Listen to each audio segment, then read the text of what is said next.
Hola, ¿qué tal? A continuación procederé a explicar el tema de ángulo de transmisión, seguidamente daré algunas consideraciones y finalmente ejemplos. Definición. En un mecanismo o una transmisión se define el ángulo de transmisión como el ángulo entre la dirección de la fuerza F que un elemento o eslabón conductor realiza sobre otro y la dirección de la componente de dicha fuerza que es perpendicular a la velocidad en el punto de aplicación de dicha fuerza.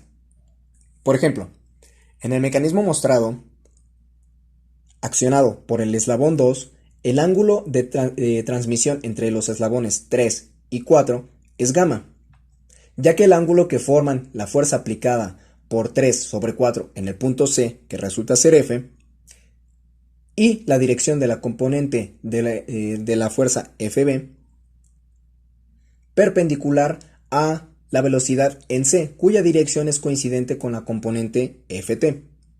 El ángulo de transmisión entre dos eslabones de un mecanismo es, en general, variable con la posición del mecanismo, aunque en algunos mecanismos se mantiene siempre constante, como por ejemplo en los engranajes.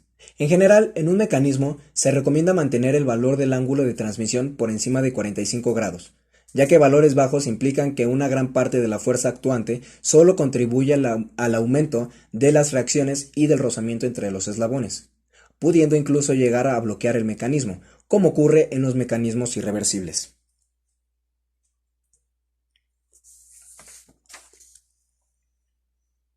Consideraciones. La ventaja mecánica de un mecanismo es la razón de la fuerza de salida, o torque, dividida entre la fuerza de entrada, o torque. En un eslabonamiento, el ángulo de transmisión gamma cuantifica la transmisión de la fuerza a través del mecanismo y afecta directamente la eficiencia mecánica. Evidentemente, las definiciones del ángulo de transmisión dependen de la selección del eslabón impulsor. Ahora, ¿por qué es importante que nosotros conozcamos el valor del ángulo de transmisión?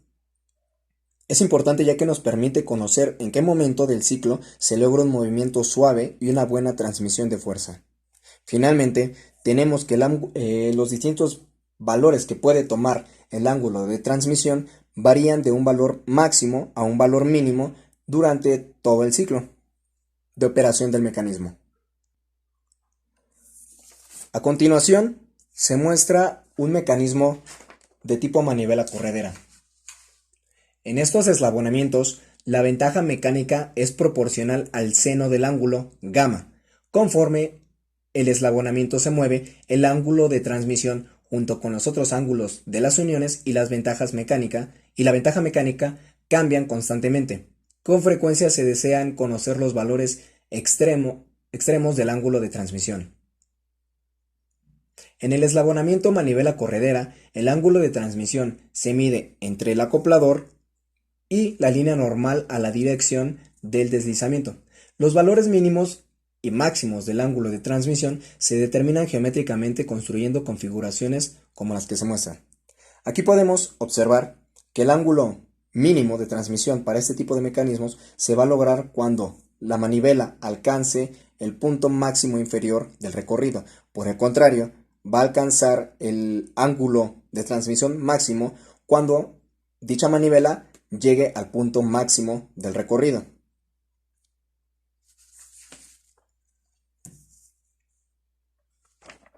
En los mecanismos de 4 barras, el ángulo de transmisión se mide entre el eslabón de salida y el acoplador,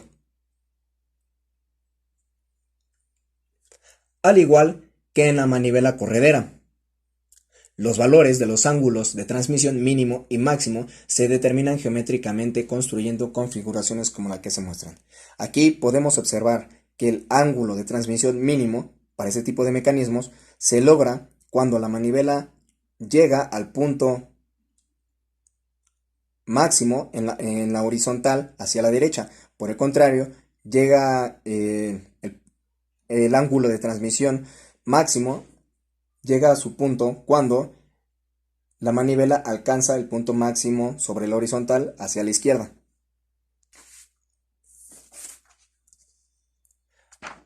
Alternativamente, los ángulos de transmisión mínimo y máximo se calculan de la siguiente manera. Aquí tenemos las dos maneras de calcular dichos ángulos tanto para el mecanismo de manivela corredera y de 4 barras.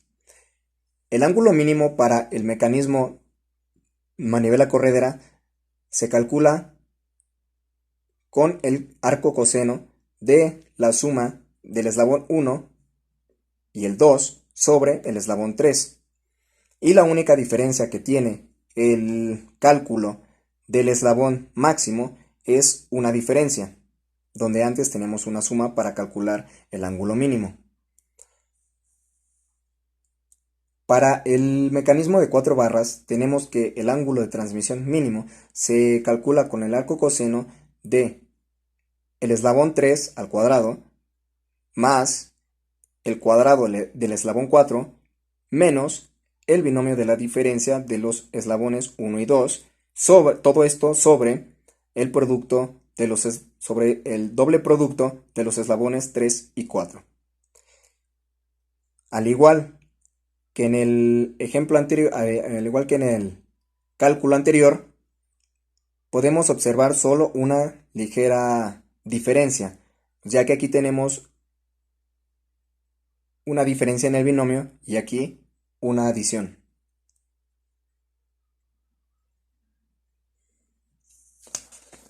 Ahora procedamos a realizar algunos ejemplos del cálculo del ángulo de transmisión. Considere un mecanismo de 4 barras tal que las longitudes de sus eslabones sean longitud 1, 12 unidades, longitud 2, 4, longitud 3, 15 y longitud 4, 7.5.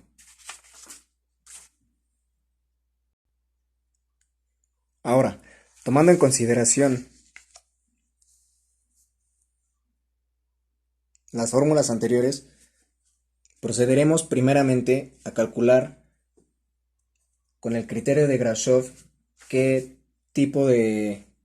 clase de mecanismo es el que se nos muestra.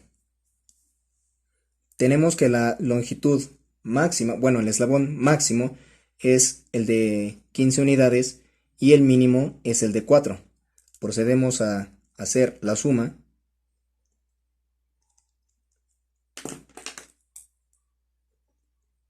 L2 más L3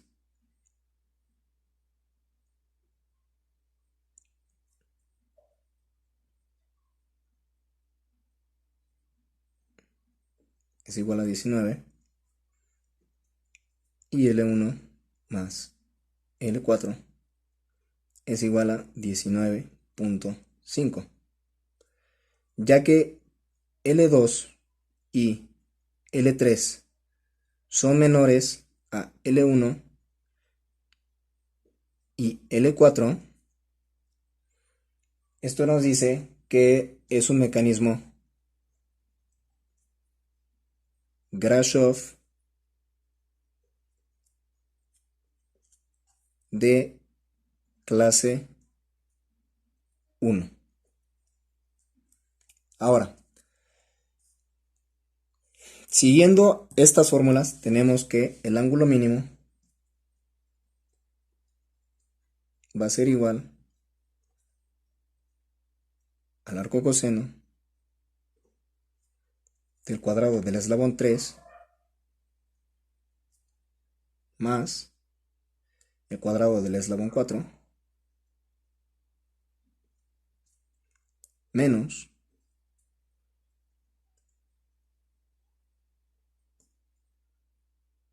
el eslabón 1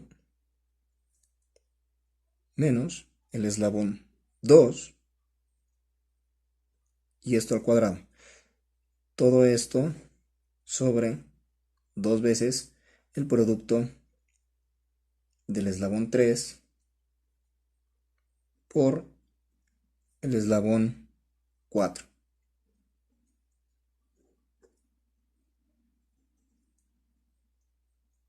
Lo cual nos da un ángulo mínimo de 15.08 grados. Para el ángulo máximo tenemos que es el arco coseno del eslabón 3 más el eslabón 4 menos la adición de los eslabones 1 y 2 al cuadrado, todo esto sobre el doble producto de los eslabones 3 y 4.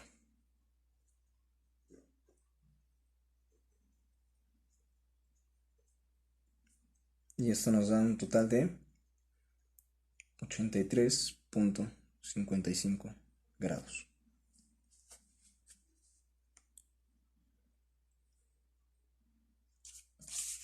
Ahora, para el segundo, dice, considera un mecanismo de tipo manivela corredera, tal que las longitudes de sus eslabones sean longitud 1, 18 unidades, longitud 2, 12 unidades y longitud 3, 43.5 unidades. Ahora, siguiendo las consideraciones que se nos muestran aquí, tenemos que el ángulo mínimo de transmisión va a ser igual al arco coseno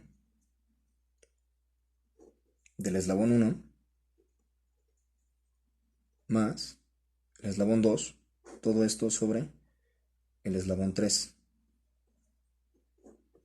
Y nos da un resultado de 46.39 grados.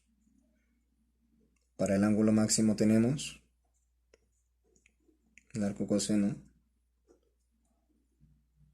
del eslabón 1 menos el eslabón 2 sobre la magnitud del eslabón 3, que nos da un resultado de 82.07 grados.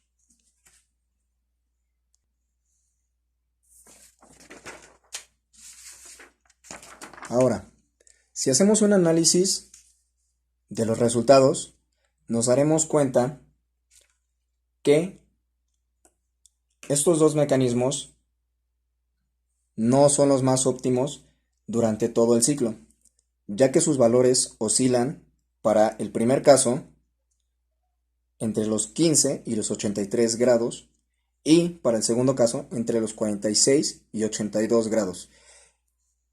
En todo caso, el primero sería el menos eficiente, ya que como mencionamos al principio del video, siempre se busca que el ángulo de transmisión sea mayor a 45 grados. Esto es algo que se puede lograr, que se puede visualizar aquí, que efectivamente es mayor de 45 grados. Y sin embargo, para que ambos mecanismos puedan ser lo más óptimo posible, se requiere que el ángulo de transmisión se acerque a los 90 grados. Pero como podemos ver aquí, tanto el mecanismo de 4 barras y el de manivela corredera no llegan a los 90 grados, por lo cual no es muy óptimo el movimiento y por tanto tampoco lo será la fuerza, por lo cual la ventaja va a ser mínima, la ventaja mecánica. Una regla común es que los ángulos de transmisión deberían permanecer entre los 45 y 135 grados. Históricamente se consideraba que los ángulos de transmisión no debían ser menor a 45 grados, sin embargo, los ingenieros de diseño se dieron cuenta que lograr esto era bastante complicado. Y bueno, hasta aquí llega mi exposición, mi video. Espero que les haya agradado. Muchas gracias.